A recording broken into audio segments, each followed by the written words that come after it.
Professeur, pour résoudre le problème de l'eau, l'Algérie doit se doter d'une stratégie, d'une vision, d'une politique, tout en tenant compte des indicateurs internationaux et des réalités nationales. Qu'en pensez-vous? Oui, l'Algérie doit avoir une politique claire et nette sur le sujet. Cette politique claire et nette, nous ne l'avons pas eue. Nous l'avons eue en 1995, quand on a fait les assises de l'eau à Club des Pins, où, dans les assises de l'eau, on est parti avec tous les secteurs concernés pour dire qu'est-ce qu'il y a, qu'est-ce qu'il n'y a pas. Mais depuis, on n'a rien fait. Depuis, on a géré au quotidien ce qui se passe. Maintenant, il est temps de remettre les pendules à l'heure. Il est temps d'abord de dire l'eau, c'est l'affaire de tous. Et on est là pour donner de l'eau en qualité et en quantité pour l'ensemble de la population. Et quand on dit l'eau de l'affaire de tous, ce n'est pas l'affaire que du ministère des Ressources en eau. C'est l'affaire du ministère de l'Agriculture qui, lui, consomme 70% de l'eau. C'est aussi l'affaire du ministère de l'Intérieur qui, lui, distribue et gère de l'eau pour 500 communes. C'est aussi l'affaire du ministère de l'Énergie qui, lui, est en train de faire des dessalements et distribue. C'est aussi l'affaire du ministère du Tourisme. Ça veut dire quoi? C'est aussi l'affaire de la société civile. C'est aussi l'affaire des chercheurs et des universitaires. En réalité, l'eau touche tout le monde. Donc il faudrait, dans une première phase, faire ces assises de l'eau avec tous les ministères concernés, avec toutes les entreprises publiques, mais aussi avec toutes les entreprises privées qui sont dans le domaine de l'eau. Avec la société civile, vous savez qu'actuellement il y a des associations très efficaces et qui ont des ingénieurs et des docteurs et qui ont une vision. Et quand on ferait ces assises de l'eau, c'est là qu'on dirait qu'est-ce qu'on a, qu'est-ce qu'on n'a pas, et on apporterait à contribution tout le monde. De ces assises de l'eau qu'on ferait, c'est de là qu'on fera une charte. La charte, c'est quoi? C'est un consensus de tous. Ce consensus, il faut qu'il y soit. Quand on a ce consensus, cette charte de tous, on sortira de la charte la loi. Une loi qui définit les règles du jeu, parce que quand on fait une charte, la charte donne les grandes lignes, mais la charte, elle n'est pas comme loi. Une loi, s'il y a quelqu'un qui dépasse la loi, effectivement, il est justiciable. À travers la loi, on commencera à appliquer les choses telles que sont. Et après la loi, on ferait une loi-programme pour dire, la loi-programme, c'est sur les 5 ans à venir, voici le budget qu'on donne, et voici les objectifs, et voici le contrôle qu'on fait. Il faut qu'aussi on dit sur 5 ans, il y a tant de budget en milliards de dinars, il faut tant de stations de dessalement construites dans tel délai, tant de barrages, tant. Et on fait les objectifs. Ça, on devrait le faire. Ça, ce n'est pas encore actuellement fait, mais il faut arriver à le faire rapidement. C'est vrai qu'il y a la loi de 2005, mais la loi de 2005 est complètement dépassée. La loi de 2005, je vous donne un exemple. La loi en 2005 prévoit la police des eaux. La police des eaux, depuis 2005, il y a eu 7 ou 8 ministres qui sont passés. La loi, c'est un simple décret qui sortirait pour appliquer la police de l'eau, ça n'est pas sorti. Et quand je dis la police des eaux, beaucoup de gens voient le mot police des eaux comme ça. On peut ne pas l'appeler la police des eaux. On peut l'appeler directement une société de contrôleurs des eaux. Mais cette société qui contrôle les eaux, elle contrôle. D'abord, elle contrôle l'État. Quand une entreprise, un citoyen signale de l'eau, qu'il y a des fuites d'eau, et l'entreprise ne répare pas, cette police des eaux ou ces contrôleurs de l'eau vont sanctionner cette entreprise, lui faire une amende. Quand un citoyen gaspille aussi de l'eau, ils vont le signaler. Cela veut dire l'eau est l'affaire de tous, personne ne doit conspayer. Cette police des eaux, depuis 2005, n'a pas existé.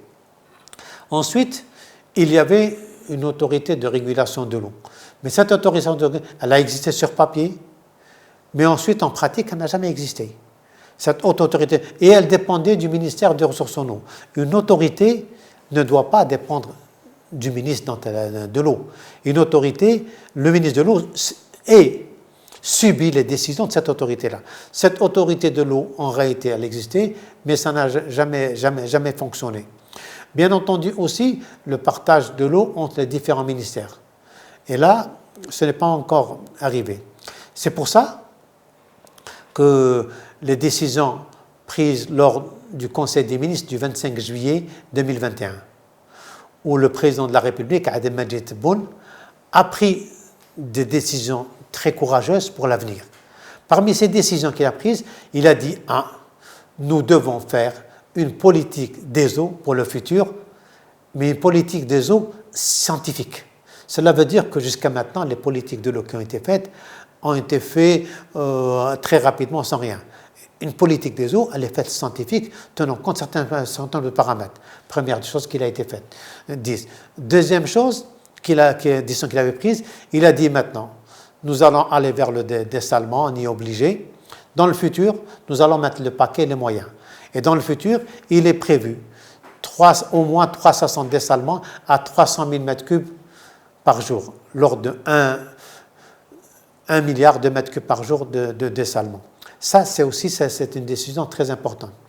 Il avait dit aussi que maintenant, il faudrait qu'on fasse de la politique de l'eau et on va tabler sur 4 ministères.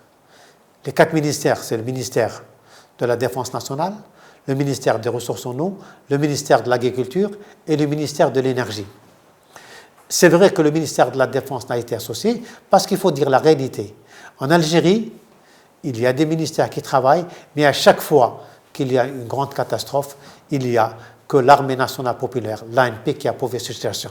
Regardez la dernière fois à Batna, il y a eu la neige, les routes étaient bloquées, mais c'est l'ANP qui est partie débloquer les routes. Regardez la dernière fois, il y a des inondations qui se sont passées, mais c'est l'ANP qui est partie des inondations. Nous avons actuellement le Covid en Algérie, malheureusement, mais c'est l'ANP, quand on va se mettre, elle a commencé à donner par un hôtel de choses, elle va s'y mettre. L'ANP est un élément important pour le développement du pays, pour le développement durable. Et là, dans ces 4 ministères qui ont été associés, pour créer une stratégie, ce qui est une très bonne chose. Bien entendu, j'aurais aimé que le ministère de l'Intérieur soit associé. Pourquoi ? Parce que sur les 1541 communes, il y a 500 communes gérées par le ministère de l'Intérieur et 1000 communes gérées par l'ADE. Donc ces 5 ministères associés pourront faire une stratégie, une politique. Mais ça, c'est provisoire. La vraie stratégie, c'est de créer un conseil national d'études et de recherche. Ce conseil national d'études, de recherche et de stratégie, composé d'une 50aine de personnes. 50 personnes qualité et compétences. Si je prends un truc similaire, la recherche, il y a un conseil national de la recherche avec 46 personnes qualité nommées, tous des compétences, y compris une partie des Algériens qui sont à l'étranger, qui sont dans ce conseil pour travailler. Dans les pays, les États-Unis et la France, ils ont ce qu'on appelle les think tanks. Il y a un institut de stratégie, de think tank qui travaille. S'il y a ce think tank, cette stratégie sur l'eau qui travaille, nous pourrons faire beaucoup de choses. Malheureusement, cet institut de stratégie n'existe pas. Actuellement, du point de vue stratégie vision, il y a actuellement au niveau national seul l'IMDEP, l'Institut militaire de développement d'études prospectives, qui dépend du MDN, qui fait un certain nombre d'études et de prospectives relatives aux inondations, relatives à l'eau, relatives aux risques majeurs, relatives au Covid, puisqu'il s'attaque à tous les problèmes. Mais nous n'avons pas dans le domaine de l'eau cette stratégie. Il est vrai qu'il y avait un Conseil national de l'eau. Ce Conseil national de l'eau, j'ai fait partie du premier Conseil national de l'eau en 2000. Ce conseil s'est réuni une fois, s'est arrêté. Et chaque 5 ans, il se réunit. Mais ce conseil dépend du ministre des Ressources en eau. Et le fait qu'il dépend du ministre des Ressources en eau, il est le président, c'est un conseil où il n'y a que pratiquement les gens du ministère des Ressources en eau, plus quelques représentants du ministère. Il n'a pas une vision, il n'a pas une stratégie, il n'a pas un recul vers l'arrière pour faire cette stratégie-là. Mais là, il faut maintenant arriver à faire un conseil de stratégie nationale composé de personnes qualité qui va définir à l'horizon, pas 2025, pas 2030, à l'horizon 2050, comment on va se passer. Et il faut aussi une autorité de régulation. L'autorité de régulation, je l'appellerai tout simplement autorité de l'eau. Je dirais c'est l'équivalent de l'autorité, comme je suis avec la télévision, c'est l'autorité équivalente à l'autorité de l'audiovisuel. C'est une autorité équivalente à l'autorité de la téléphonie, la RPT. C'est une autorité équivalente à l'ARH des gaz. Cette autorité gérerait tout ce qui est problème de l'eau. Quand il y a entre le ministère de l'Agriculture, le ministère des Ressources en eau, le ministère de l'Énergie, le ministère de l'Intérieur, toutes les structures, elle est là pour veiller à ce que l'eau soit répartie de façon équitable pour tous et à ce qu'il y ait la quantité et la quantité. Malheureusement, cette autorité de l'eau n'existe pas actuellement. Et c'est encore un des points qu'il faut aller dans ce domaine. Bien entendu, maintenant, quand on refait les assises de l'eau, le ministère s'appelait le ministère des ressources en eau. Maintenant, c'est le ministère des ressources en eau et de la sécurité hydrique. Ça veut dire quoi? Ça veut dire que ses missions, ses prérogatives ont changé. Ça veut dire qu'il faut maintenant lui redéfinir ses missions et ses prérogatives. Ça veut dire que maintenant que c'est un ministère des ressources en eau et de la sécurité hydrique, l'organigramme intérieur doit changer. Il faut lui refaire l'organigramme. Et les entreprises qui sont sous tutelle de ce ministère, il faut aussi qu'on puisse revoir leur mission, leur stratégie. Je vous donne un exemple très simple. Moi, je ne vois pas pourquoi à Alger, il y a la CEAL qui gère l'eau et l'assainissement. À Oran, il y a la CEOR qui gère l'eau et l'assainissement. Par contre, au niveau national, il y a l'ADE qui gère que l'eau potable et l'ONA qui gère que l'assainissement. Pour moi, au niveau national, c'est une entreprise qui gère. C'est facile. ADE et ONA, on l'appelle Agence nationale de l'eau et l'assainissement ou Office national de l'eau et l'assainissement, l'ONEA. Et c'est une entreprise qui gère. Elle mettra à ce moment-là tous les moyens matériels de ces entreprises pour gérer au niveau national.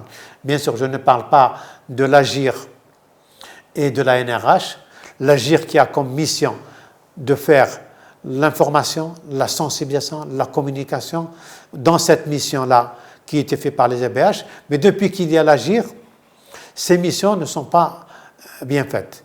Moi, personnellement, dans ce cadre-là, je propose que de laisser les ABH, les 5 ABH, comme ils étaient, avec l'autonomie qu'ils avaient, et supprimer complètement l'AGIR et de mettre au besoin au ministère une direction de l'information et de la communication à 100%. Le ministère a le pouvoir de gérer l'information à 100%, pas une agence. Donc, complètement. Et il y a toute une série d'idées à développer dans ce domaine-là, toute une série de politiques pour lesquelles il faut s'asseoir autour d'une table, discuter et faire les propositions. Ce n'est pas cela qui manque. Malheureusement, du point de vue cet échange, discussion, se mettre autour d'une table, jusqu'à maintenant, ça ne se fait pas souvent. Et il est arrivé un temps où on doit faire aux universitaires, à l'association civile, la société civile, aux entreprises privées, mais aussi aux entreprises d'État. Donc l'Algérie, nous avons tous les moyens, toutes les ressources en nous pour qu'en 2050, nous n'avons aucun problème si nous faisons un réel management, une réelle gestion en tenant compte des potentialités nationales. Je prends un exemple très simple. Les Espagnols sont venus à Oran avec la CEOR. Ils sont venus, ils ont géré pendant 5 ans. Ensuite, ils sont repartis. À Oran actuellement, depuis maintenant presque 8 ans, 10 ans, c'est géré à 100% par les Algériens. Et du côté d'Oranais, les Oranais ont de l'eau pratiquement 24/24. Sur toute l'Oranie, il n'y a pas de problème. Ça veut dire que nous sommes capables de gérer en Algérie à 100%, pourvu qu'on fasse confiance à ces jeunes ingénieurs, à ces cadres. Et croyez-moi, les ingénieurs sont nombreux.